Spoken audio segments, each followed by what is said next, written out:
എല്ലാവർക്കും നമ്മുടെ പുതിയ വീഡിയോയിലേക്ക് സ്വാഗതം. നമ്മളിൻ്റെ വീഡിയോയിൽ ലേറ്റസ്റ്റ് ആയിട്ട് വന്നിട്ടുള്ള ലൈബ്രറി ക്ലർക്ക് അതുപോലെ തന്നെ ലൈബ്രറി അസിസ്റ്റൻറ്റ് നോട്ടിഫിക്കേഷനെ പറ്റിയിട്ടാണ് പറയുന്നത്.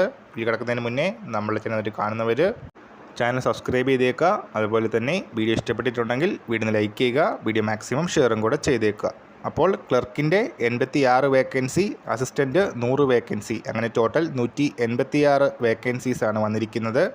18 വയസ്സ് മുതൽ 36 വയസ്സുള്ള ഏജ് ലിമിറ്റെങ്കിലും റിലാക്സേഷന് അർഹതയുള്ളവർക്ക് റിലാക്സേഷനും ലഭിക്കുന്നതായിരിക്കും. ഈ ഒരു വേക്കൻസിയുടെ സാലറി ആയിട്ട് പറയുന്നത് 26,000 രൂപയാണ്. അതുപോലെ തന്നെ റിട്ടേൺ എക്സാമിൻ്റെയും ഡോക്യുമെൻറ്റ് വെരിഫിക്കേഷൻ്റെയും ബേസിലായിരിക്കും സെലക്ഷൻ വരുന്നത്. ഡിസംബർ 30 വരെ അപ്ലൈ ചെയ്യാനായിട്ട് അവസരമുണ്ട്. ആപ്ലിക്കേഷൻ ഫീസ് വരുന്നുണ്ട്. Bachelors degree in library science ഇതാണ് ക്വാളിഫിക്കേഷനായിട്ട് പറയുന്നത്. ഡിഗ്രിക്ക് പുറമെ കമ്പ്യൂട്ടർ നോളജും ഹിന്ദിയിലുള്ള നോളജും ആവശ്യമാണ്. കൂടുതൽ ഡീറ്റെയിൽസ് അറിയാനും അപ്ലൈ ചെയ്യാനുമായിട്ട് G++B വെബ്സൈറ്റ് ചെക്ക് ചെയ്യുക. ഈ കഴിച്ച് നമ്മൾ ഇന്നത്തെ വീഡിയോ പുതിയ വീഡിയോയുമായിട്ട് ഉടനെ കാണാം.